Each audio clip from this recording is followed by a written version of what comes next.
Hello and welcome back to the Resilient Kid podcast with me, Ashley Costello, psychotherapist of over 25 years, helping families and kids really be resilient, really get through what is often tough times for both. So today, what are we talking about?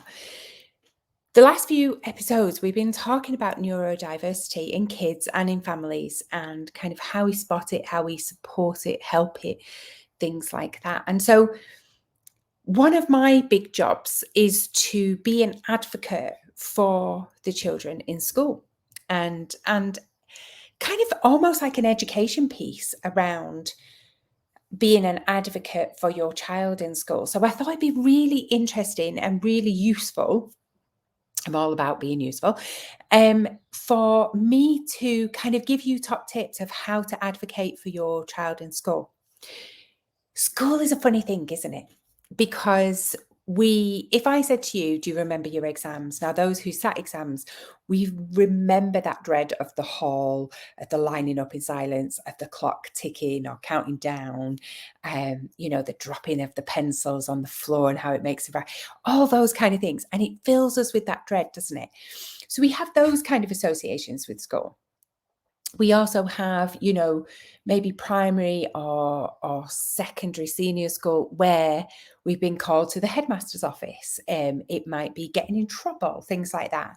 And it's a little bit like us going back into school, trying to advocate for our children. And we're walking in as those children that we remember walking into school sometimes.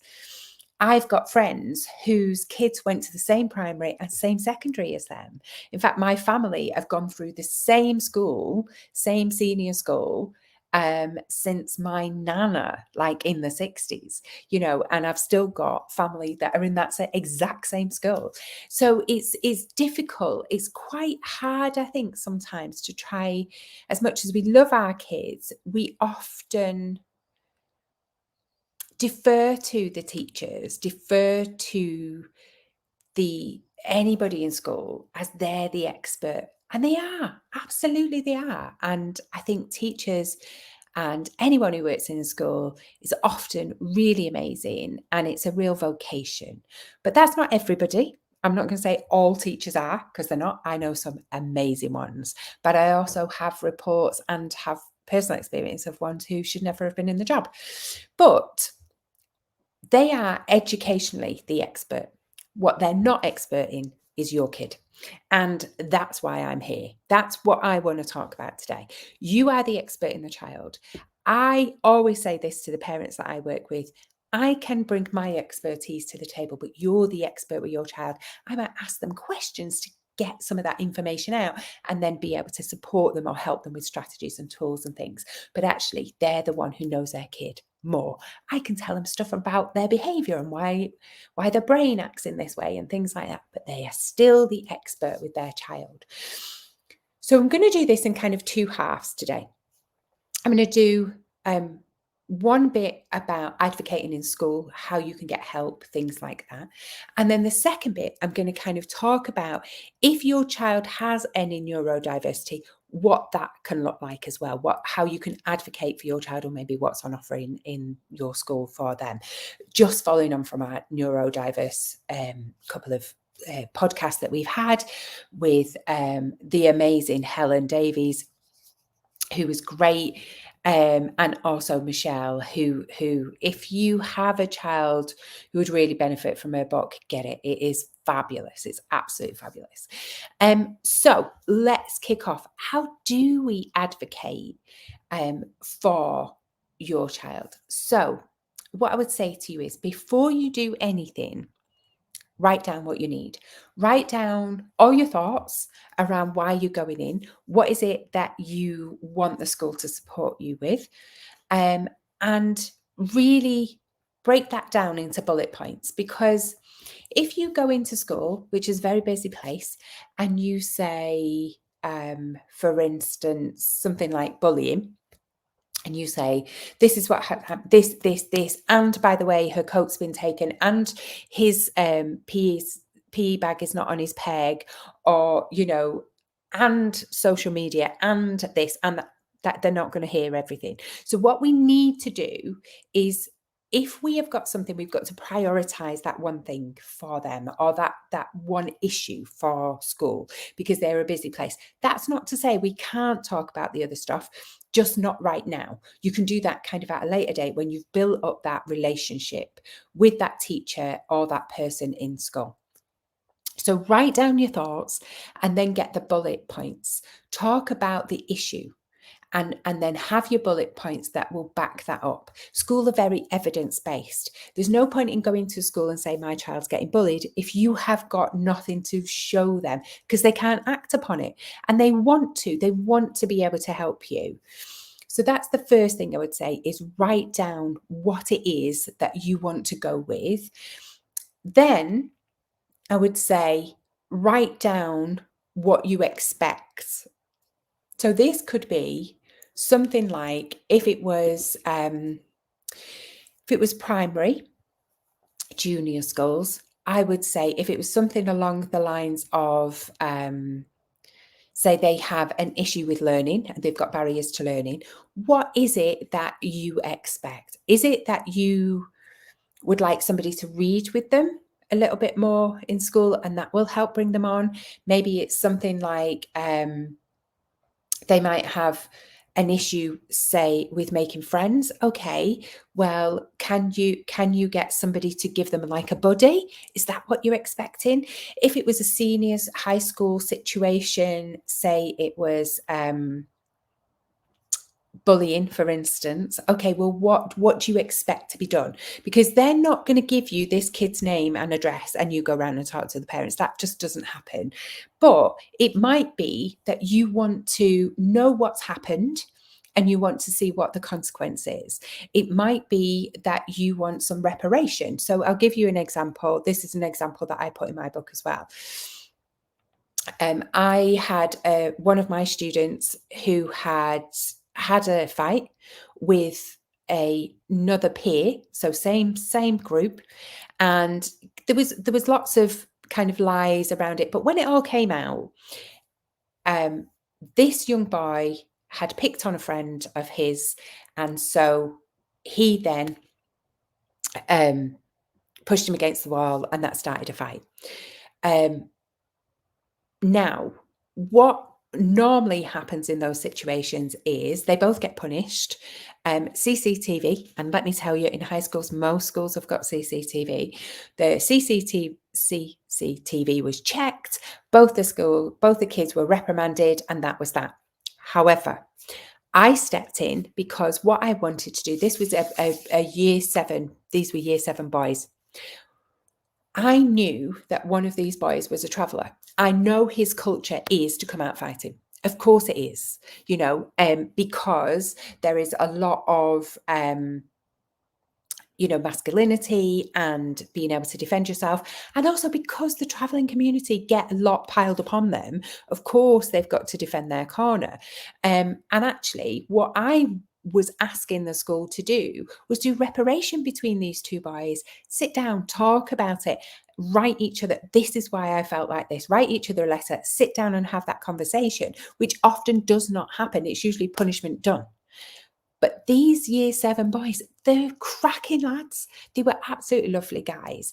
And what I didn't want is for this to be a enemy situation all the way through. They just started. It was the first term of year 7. You don't want them to go to year 11 with this hanging over them. So I said, actually, what I would like to see is reparation between the boys. And you know what? It's worked. They're now in year 9. They've never had an issue since, which is brilliant, isn't it? And sometimes it just takes somebody else to say, this is what I need. So absolutely make it very clear what it is you need, or alternatively go, what can you do about it? Pass it back to them. I would like you to do something. What can you do? So that's a really good way of kind of getting them to give you what is possible in school. The next thing I would say to you is speak to someone that you trust. There is no point in going to a teacher that maybe you've had a bit of a run-in with, or a teacher that you don't trust. Particularly in high schools, often the first port of call is always the form teacher.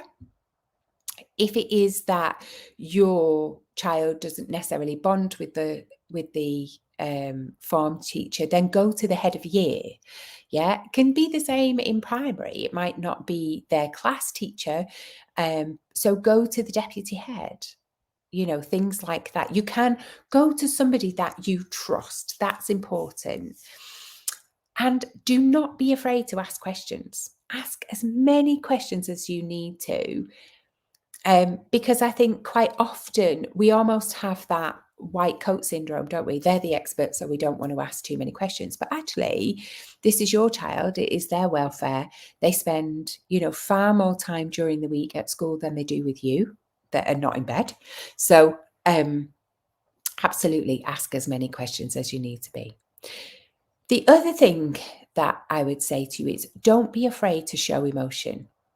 Obviously, be respectful. Don't get to the point where you're so angry you're fizzing and you start shouting. You still, you've got to think about being professional, because that's the kind of, that's what you expect of them. But don't be afraid to show emotion. I've had plenty of parents that have cried in meetings, and actually that touches the teacher. I've had plenty of parents that have got angry, but they've not raised their voice, but they are upset. This has been a really serious issue, and that's really, for that parent, it's really heart-wrenching. And so, yeah, don't be afraid to show emotion. The teachers and the heads and stuff, they're human too. So, yeah, don't be afraid. The next thing I would say to you is ask for extra help.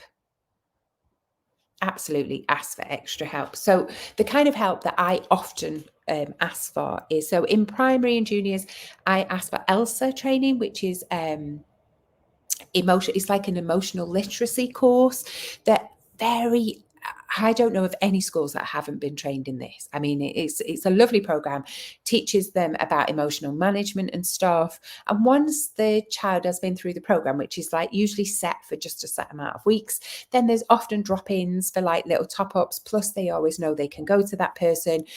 And it just really helps children to manage those big emotions, for sure. So ELSA's a really good one. SEN, if you need it. So if you've got a SEN co-worker, which again, all schools have, SEN co-worker, if you think there's something that they're struggling with, think about what barriers to learning they have. So it might not necessarily that they are ADHD or autistic or, on that neurodiverse path, but it could be that they're really struggling at the moment with reading. Okay, well, how can you help us read? A lot of parents go in volunteer reading. Can we get them a little bit of extra reading? Things like that. So don't be afraid to reach out to the SEN workers, the SEN co-workers in school, and say, I'm worried about this. It feels like they're falling a little bit behind. What can we do? So absolutely ask for help. Often they have pastoral workers as well in primary, that maybe if, the children are going through divorce or death or things like that, especially if they lose somebody, if it's like a grandparent that's died. But, even, and I cannot stress this enough, if your child is going through something at home, whether it's death of a pet or a grandparent, divorce, maybe one of the grandparents is poorly, maybe the mum or dad has been poorly, please let your teachers know. Let your teachers know, because that child, even though they often they don't seem like they're bothered, doesn't seem like it's really, gone into their sphere, it's not affected them. It will have affected them, in so much as they may be more sensitive. Their behavior might go through the roof. They might have more meltdowns. They might cry more. And that's not because, and they might not be able to verbalize that. But if there's something going on in your household, you can bet your bottom dollar the kids have picked it up. So, please let your school know if there is stuff going on. And this is not them being nosy. This is them looking out for your child. And that's what I mean by advocate for your child. Try and give them the best start. And that is by keeping school informed of what's going on. In high school, in senior schools, There is things like counsellors, school counsellors, they have pastoral, which again is not like counsellor, but look after the welfare, well-being. And also you have Senko workers as well. So, there are lots of people, as well as form tutors. Don't be afraid to email in, and you can email in like reception or office and just say, like, this is for the attention of, Mr. Taylor, their form tutor, just letting you know today that, Ashley's really struggling. Grandpa's not well. Will you keep your eye on them? And that will then be disseminated across the teachers, and ask specifically for that. Ask specifically for what you need. Say, could you let all the teachers know who are involved with Ashley, please? Because could be that you're in the middle of maths. They're already on like hyper alert. They're already feeling that under threat because this is going on at home. And then we give them a really tough maths challenge, or we ask them to redo their art or something and they melt down and we don't know why. They'll get in trouble. So, but if they know there's something going on, of course they'd be more lenient, and rightly so. But they can't do that if we don't advocate for our kids and if they don't know. So absolutely ask for help and think about any extra help your child might need. And I guess importantly, what I would say is keep speaking up. If your child needs some assistance, so this is another thing that you can ask for help with in high school, is learning mentors. So they are a little bit like counselors, as in they can chat, but they'll also see what else they might need, again, looking at that barriers for learning, and assist them and put stuff into place within school. So for instance, it might be a toilet pass. They might need a toilet pass to give them a breather sometimes if stuff is getting too much for them in class. It could be they give them a learning mentor pass, or they make regular appointments to have a check-in once every week, once every couple of weeks. It might be they give them a pass at PE because there's certain times that child can't do it and they don't want to keep explaining. So, things like that. But what I would say to you is, schools are very, very busy places. And like anything, it can be on their list and then suddenly it might drop down. So the more that you're in touch, the more you develop, and I would strongly recommend you develop a relationship with either the head of year or their class teacher.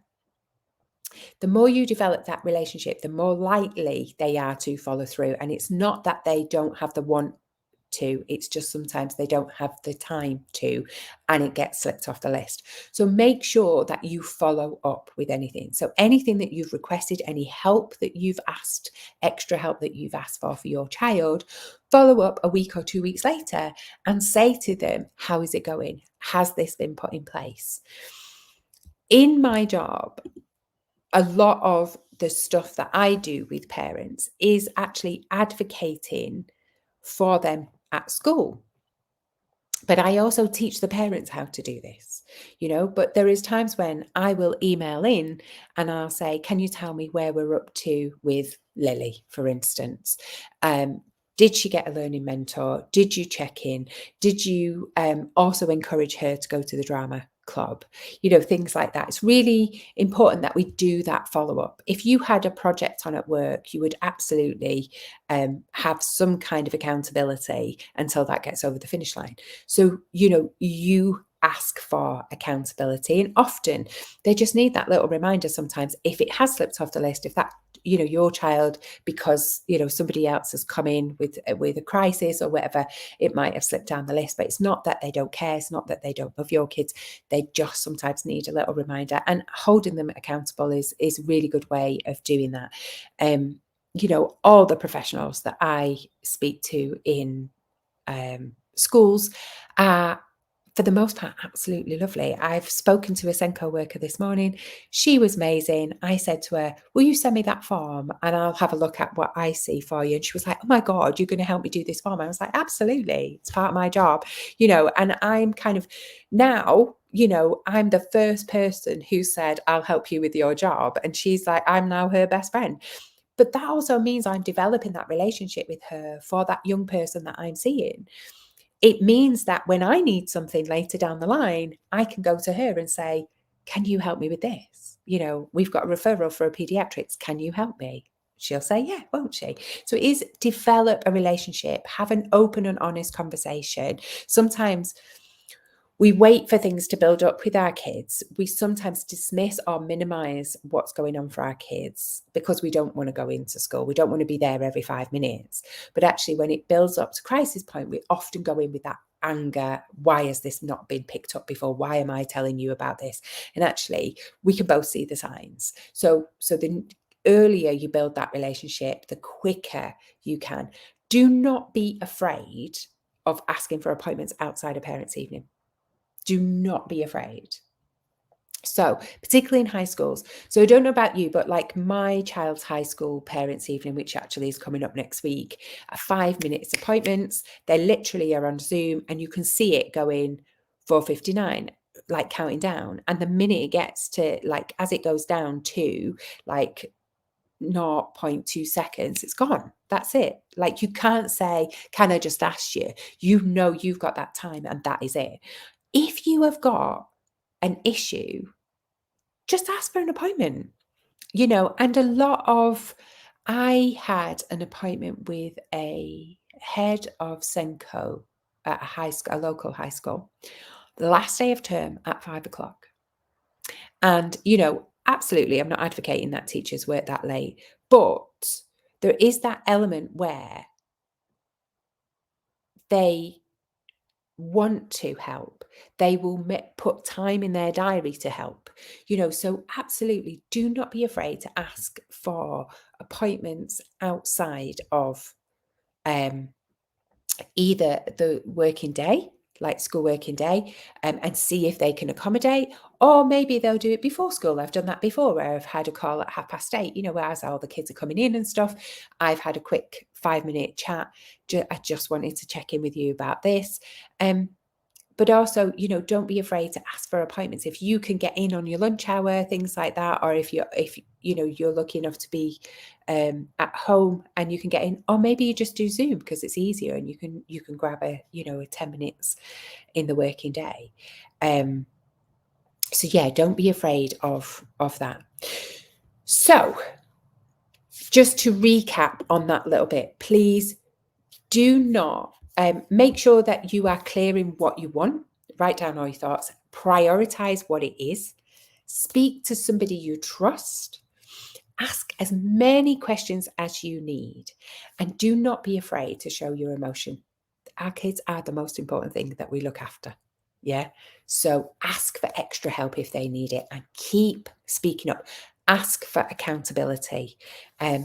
Check in with them. Even if it's like, if you have, for instance, if you've got a parents' evening next week like me, check in again before Christmas. Is there anything that I need to know as we go into the Christmas holidays? Things like that. So I just want to, now we kind of rounded up on that, I want to just look quickly at the kind of thing that if you have a child that may be neurodiverse, or you think they might be, what you can do, because it's a little bit different, similar in some ways, but it's a little bit different. So take everything that I've just said about advocating for your child. Yes, absolutely do that. However, if you think they've got some additional needs, then contact your teacher first and foremost.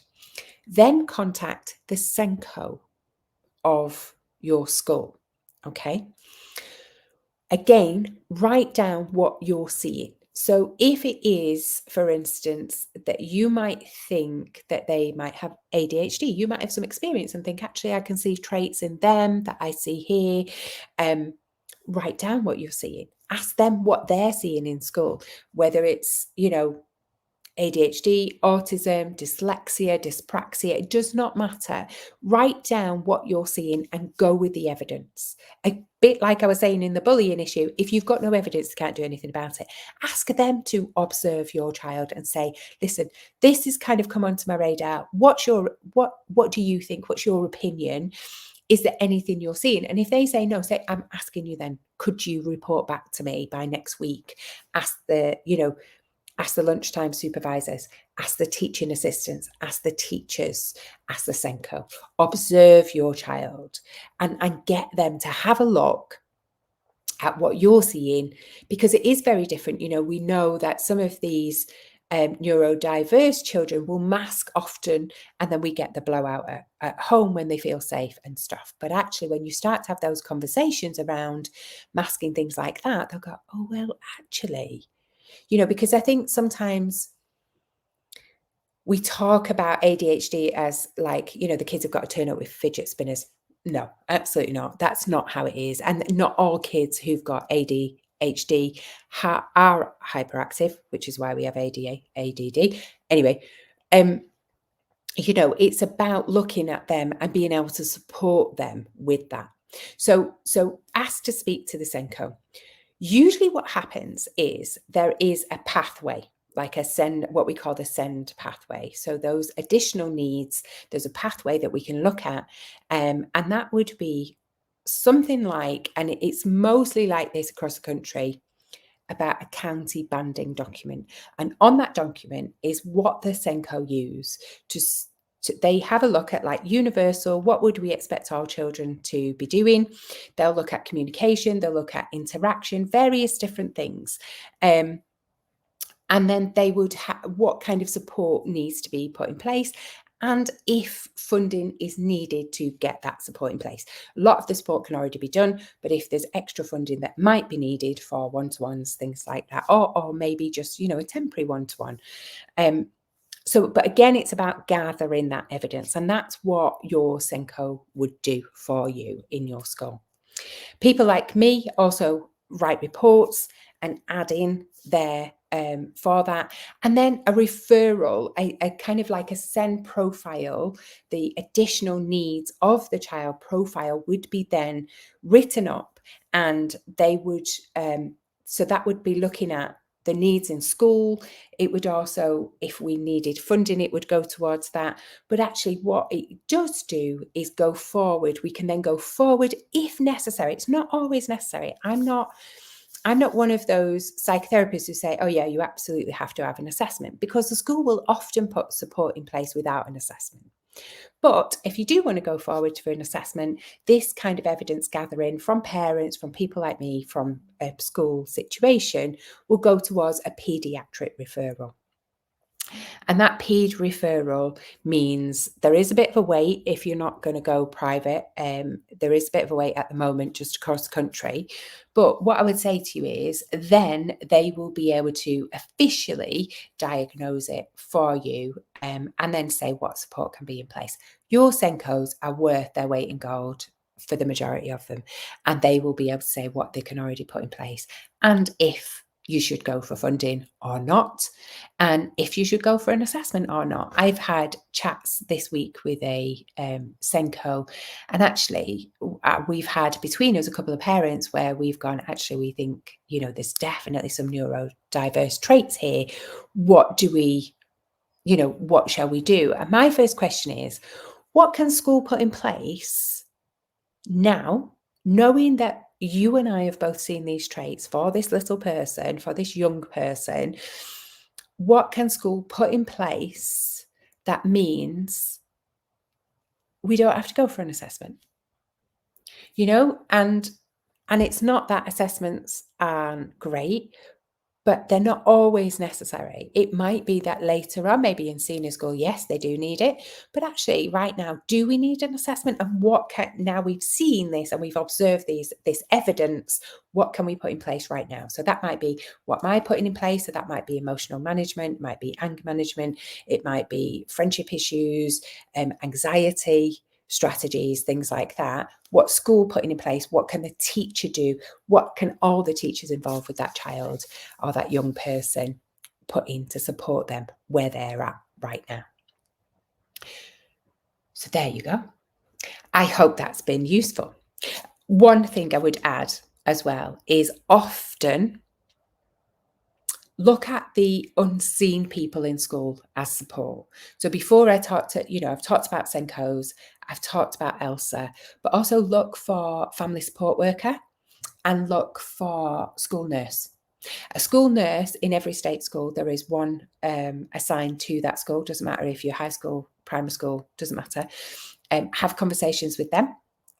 And also family support worker. There is usually a family support worker connected to each school as well.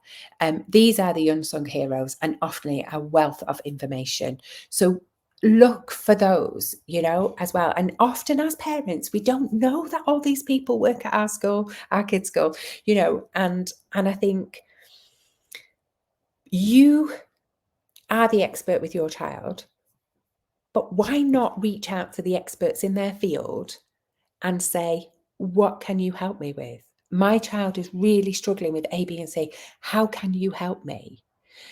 Yesterday, I had a conversation with a child who is struggling with anxiety and his asthma kicks off. Okay, so let's get the school nurse in to talk about that, to talk about what he can do to bring his asthma under control. And I'll sort the anxiety. You sort the asthma. That's your bag. It's not mine. And they were like, oh, yeah, that's a really good idea. Of course it is. But if we don't know that these people exist, we don't know. We only know what we know. You are the expert with your child. Don't forget that. You are doing an amazing job. And you know where I am. Always, you can drop me a message at ashley@theresilientkid.co.uk. You can drop me a message under the podcast or under the YouTube video or on socials. I'm on Insta and I'm on Facebook. Yeah, I am. I was trying to think if there's any more. LinkedIn. But yeah, the best way, the quickest way is email. ashley@theresilientkid.co.uk, spelled ASHLUI. Take care, everyone. It is absolutely a pleasure and a joy to serve the families that I do. And if there's anything that I can do to support you, please let me know. Go out there, be a great advocate for your kid. They deserve it.